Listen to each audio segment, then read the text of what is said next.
Hello and welcome everyone to the Beacon of Light podcast this evening. We are so excited that you are here this evening with an very special guest, and his name is Sheldon Crocker. So welcome everybody. And before we start talking to him, we want to make sure that we jump into this. I'm April Tribe Juke. Welcome to the Beacon of Light podcast.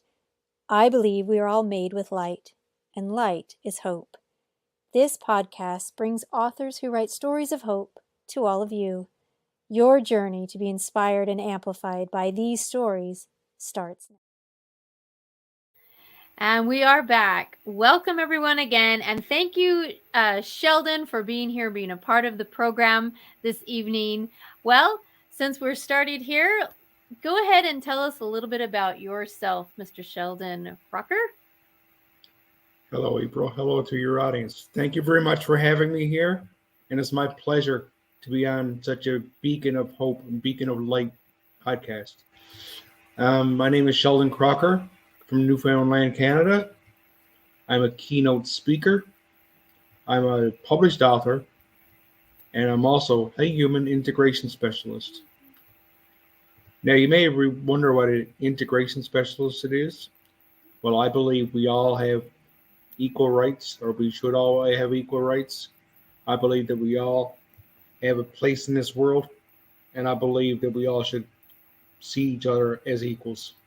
So my duty that I feel is to bring people together and to share our commonalities, not our differences.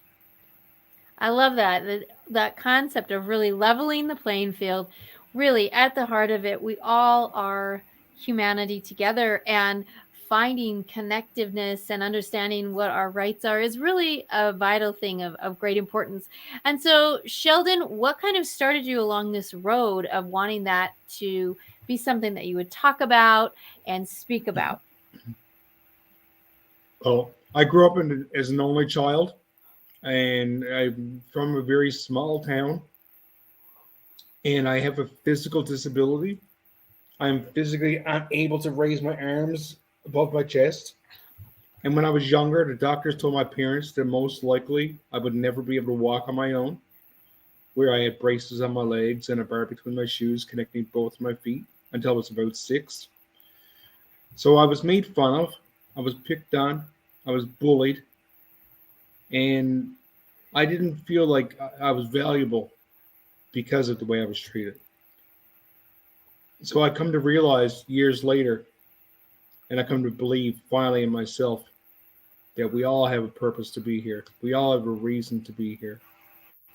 And I decided that it was time for me to start speaking up about it and sharing my story in order to help other people have the confidence to share their own.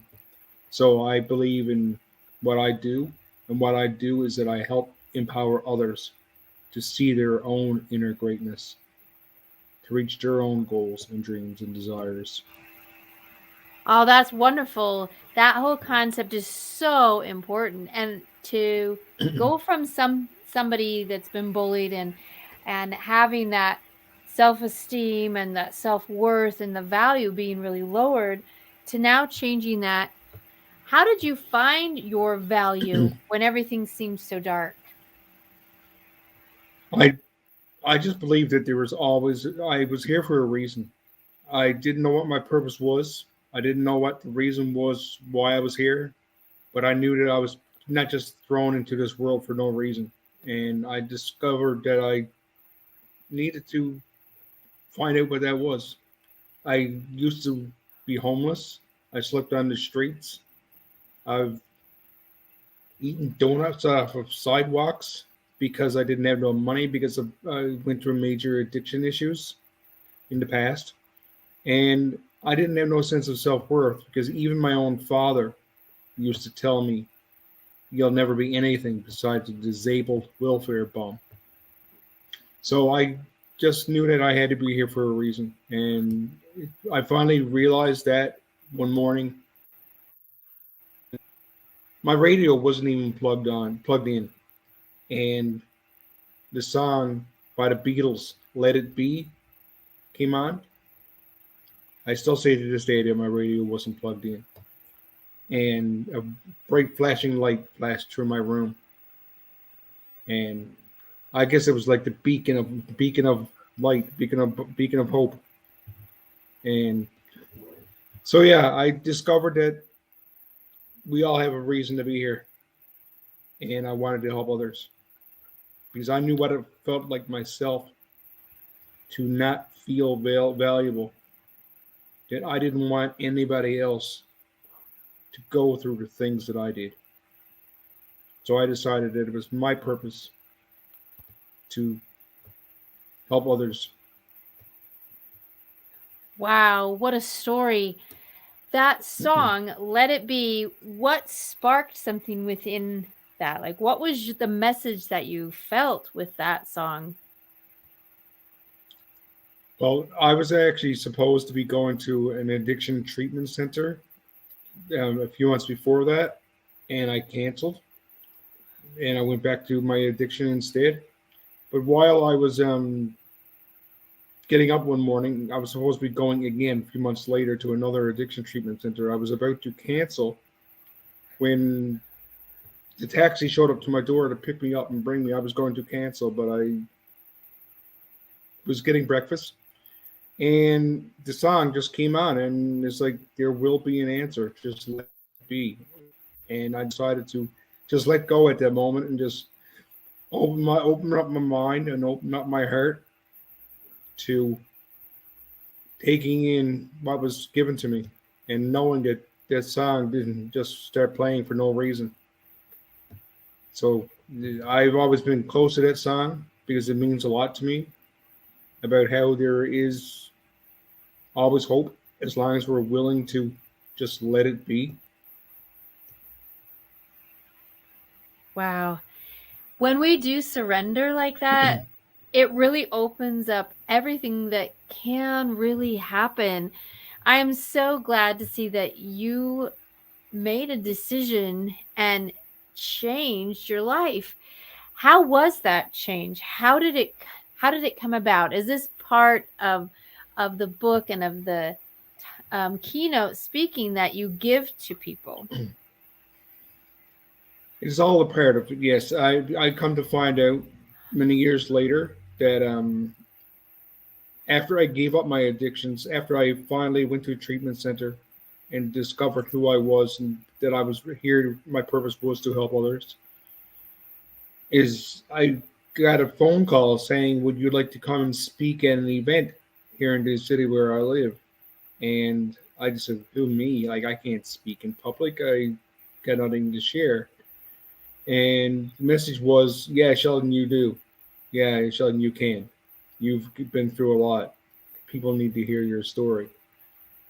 So just me knowing the response that I got after I stood on that first stage, which is only a short 5 years ago, 6 years ago, um, and knowing the reaction that I got, and how there was a few people approach me afterwards at different times, saying that they were thinking about suicide, but listening to my talk stopped them from doing so. So it really gave me purpose to know that that's the reason why I do what I do. Wow. In that whole construct is something really powerful. And I think the confirmation when others share parts of their story because they related so much to yours, there's something that just really pushes forward. I think the idea and the incredible leap it takes of hope and of shining your light, because we all have it within ourselves, and finding it and then being brave enough to share it out, because we kind of like to hide those things because we're worried that when we do, the bullying can happen again, we can be made fun of, whatever it is.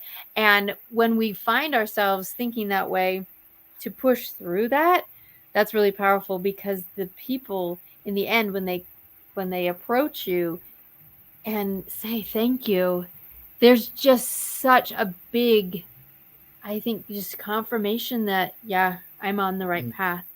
So, with that, when you go to speak to people, what is something that you share with them? kind of like your key message?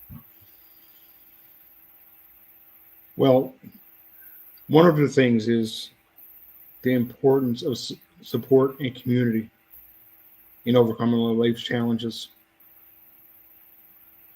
Positively influence the lives of many others, and recognizing that we can get by with a little help from our friends. And there is always somebody out there. You might have to search, you might have to look, but there is someone out there somewhere who's able to help you. Oh, I find that so true. And they want to help. They desire. And I think that meaning of service to others, of helping others is such a vital thing because we remove ourselves from ourselves, right? Mm-hmm. Addiction and low self-esteem and depression has such a self-centered focus. And that it's tricky to say, right? Because some people might take that to mean something completely different. But I hope you understand what I mean by that. We are so self focused when drugs, addictions, and depression are happening and swirling, and it just continues to spiral. And when we can break out of that and start to help each other with support, like you went to a treatment center with support of possible other doctors if you are having mental health struggles, but still, when you reach beyond yourself, I think that's how you find yourself. It's a key point in so many things. So share with us what your book Keep on Walking is really all about. Well, thank you for asking. Keep on walking, a transformative and inspirational journey. My life has been an inspirational journey, as I've been told, and I know I've definitely transformed my life from what I was to what I am now. Keep on walking, a gripping and transformative memoir that takes readers on an extraordinary journey of breaking free from social norms, childhood trauma, and personal expectations. It's about helping others to see the raw and candid reflections, weaving a narrative through the twists and turns that is in everybody's life. Because we all have stories we could tell, but through resilience and courage, and help navigate through the stormy seas and existence and discover the power of reclaiming your and our inner wildness. Because I believe we all have a wildness inside of us.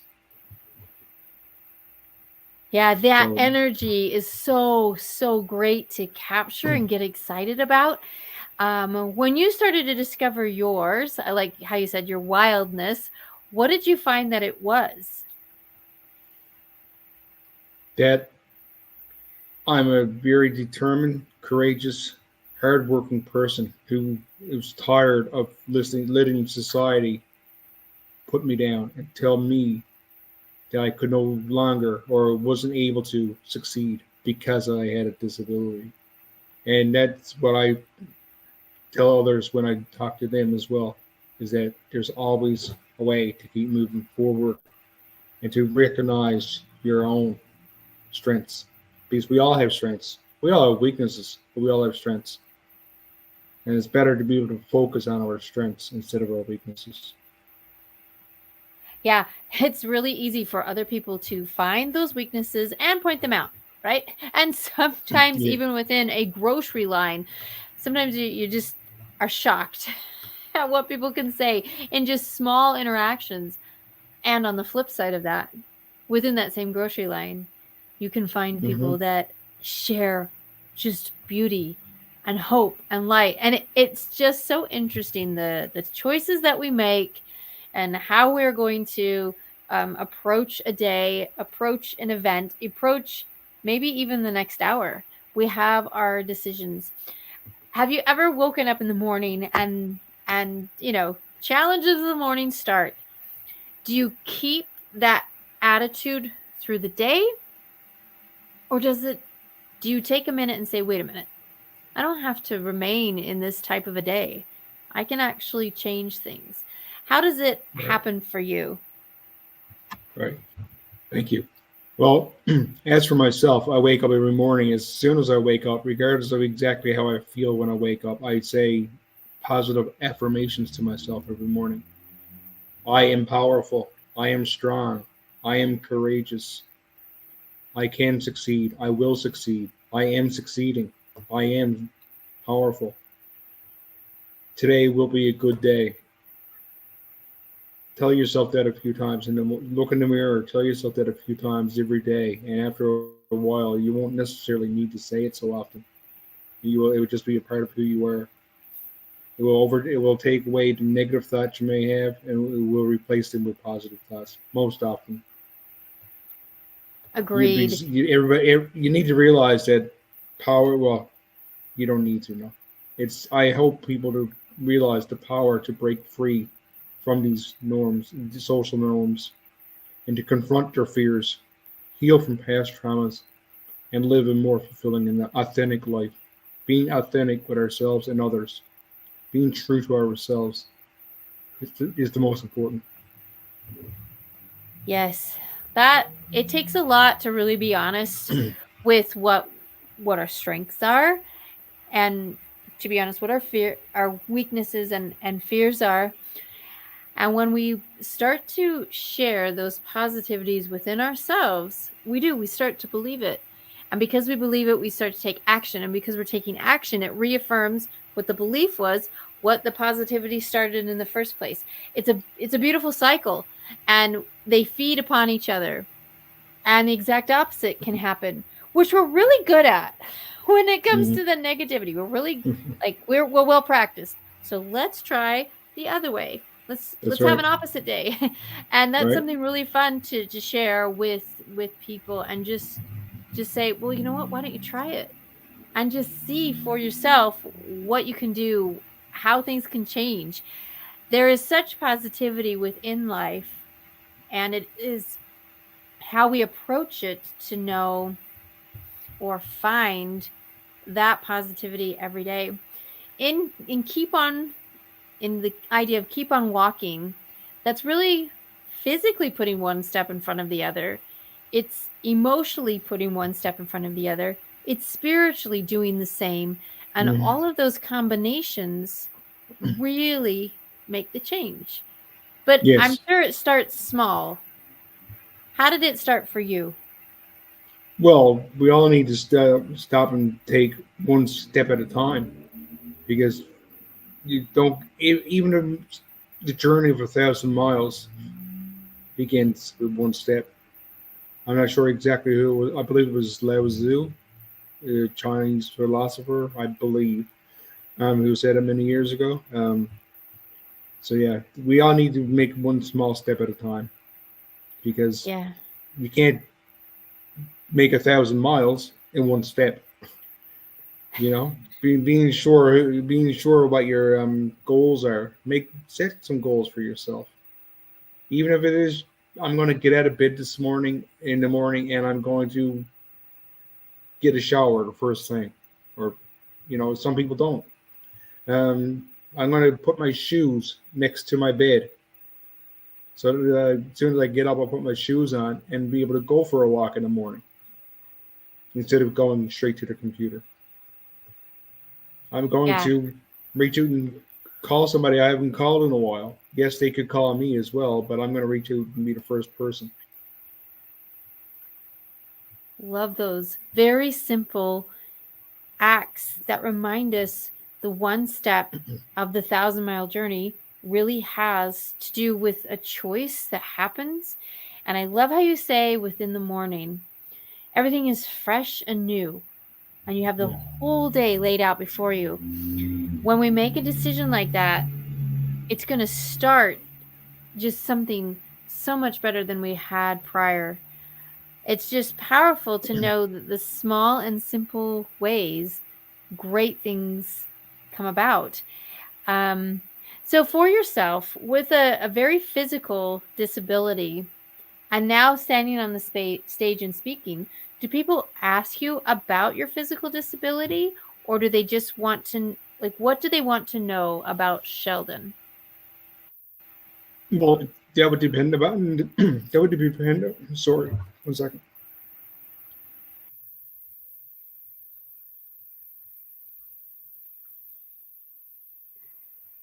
that would depend upon my audience. But most often, the older I get, the less often people would ask. But when I was younger, everybody would ask me, "Oh, what's wrong with you? What's wrong with you? What happened to you?" Well, there's nothing wrong with me. What happened to me is that I was born with a physical disability. So there's nothing really wrong with me either. So that's what happened, and that's the thing that people used to ask me, but no, people don't ask anymore. Society, I feel, is after becoming much better with being more open minded in general. There's still quite a few people who are not, and still can be opened up a lot more. But no, they just ask me, how do I get through each day? How do I face struggles? How do I deal with difficult times? And my answer usually is really the same thing. Is like, I'm glad that I went through the terrible times that I did in the past. I'm glad that they're over, but I'm glad that I went through them because it taught me how to be strong enough and determined and independent enough to be able to do for myself. Wonderfully put. When we have that ability and discover that it was with us the whole time, it always feels like Dorothy in Kansas, right? You Mm-hmm. just think, "Oh, it was all here." And the experience peels back the layers to understanding or to find it. Wow, it really was right here. I love how Mm-hmm. you go and you speak on the stage, how you are a published author, and how you share this story out for the world. So, in speaking about that, um, keep on walking. Where would be the best place that we could find this book? This book is currently available on Amazon. It's in paperback. It's an ebook. It's actually a hardcover book as well. So on Amazon is mostly where you would find it now. I could ship it to you as well. I do have copies in my own home. If you were looking for a signed autograph signed copy, yeah, I could send you a copy if anybody's interested. I also have a course online that I teach. It's a 6 week course, and it really helps. It's related to my book. My book's related to it. It's basically around the same topic of anxiety overcoming anxiety and dealing with stress and facing obstacles and adversity and how to succeed and to keep moving forward. Wonderfully put. I hope you guys go ahead and grab a few of these great things that Sheldon has been talking about, and you'll see running on the ticker underneath is his transformation transformative thinking.com. So go ahead and go there, see the things that he has to offer. Also with the blog, we have a lot of different links there, and we'll drop a link back to the blog for all that information as we close out the podcast tonight. And again, go ahead and grab your copy of Keep on Walking it over at Amazon, and that's a great opportunity to grab that. And once you do, make sure you leave a review. It's so important to allow us to see each other's thoughts about the book, about their experience. And if something really touched you, please share it with Sheldon because he would love to know. There might be a story there that he could add within his own speaking about how someone else's life has now been changed because they read the book. Those are powerful images. Has anyone ever come up to you after maybe you've spoken or sent you a letter about reading the book and how things were related for themselves or how they changed? Has anyone ever shared something very personal like that with you? Oh my goodness. Yeah, yes, they have for sure.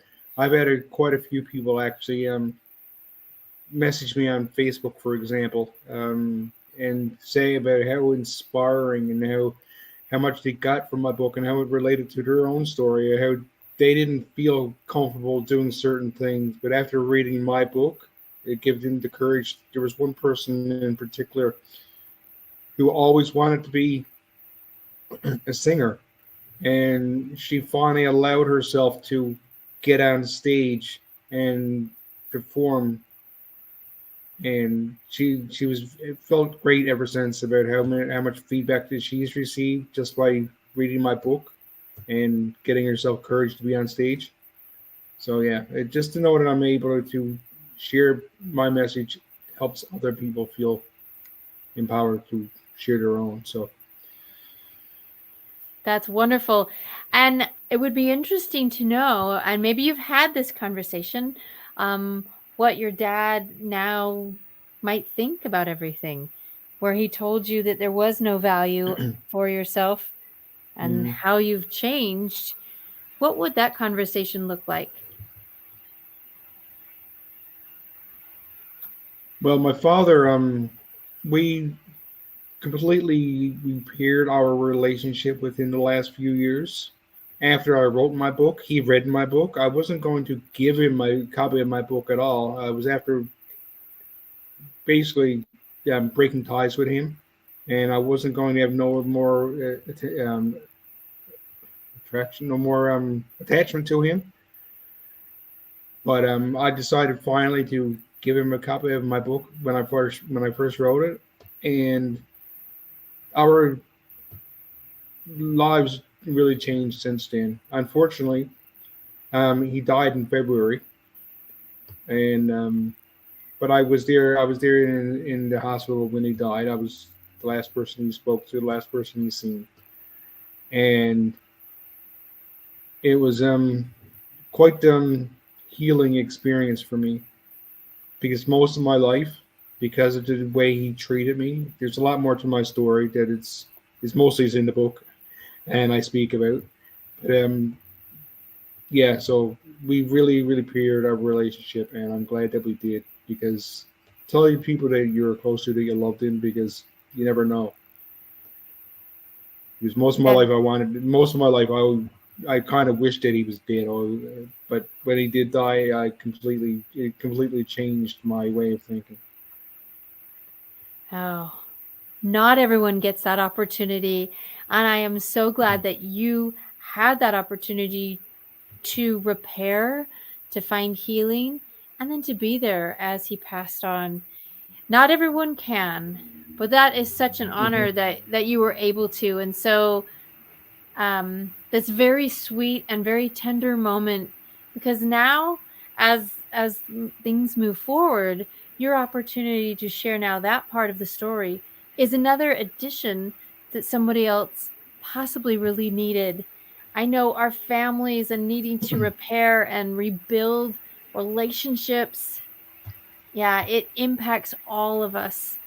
And so I'm thrilled that you were able to have that moment. I'm sure you wish there was more time, but Yeah. with the repair and the healing that happened, you can share that hope with someone else. And that's very powerful. So, wow. Well, thank you so much for sharing something so personal and deep with all of us tonight on the Beacon of Light podcast. So, again, his name is Sheldon Crocker. Grab that book of his called Keep On Walking, because, again, 1,000 mile journey does start with at least one step. And as you continue, you can look back and reflect, wow, we are actually we're actually going to make it. So that's a Yes. fantastic thing. That's wonderful. Any kind of closing thoughts you'd like to share with us tonight, Sheldon? You know, I struggled before I started this podcast to come up with to make it very concise because I just so much I would like to say. But I will say, by sharing your own story and experiences, you can inspire hope and empower others. Speak openly about your struggles and how you've managed to rise above limitations. Dismantle stigma surrounding mental health and encourage others to seek support. Together, we can create an environment where everyone feels accepted and empowered. Thank you, Sheldon. We will close that up with that tonight. Again, grab his book on Amazon. Go ahead and look on the ticker below and connect with him through his website. Thank you again, Sheldon, for being a part of the Beacon of Light podcast. Join us again next week. And if you're not able to be here live, go ahead and hit that replay. And as always, like and subscribe on the YouTube channel so that we can share this hope and light and amplify it for all of the world. Thank you, everybody. Good night.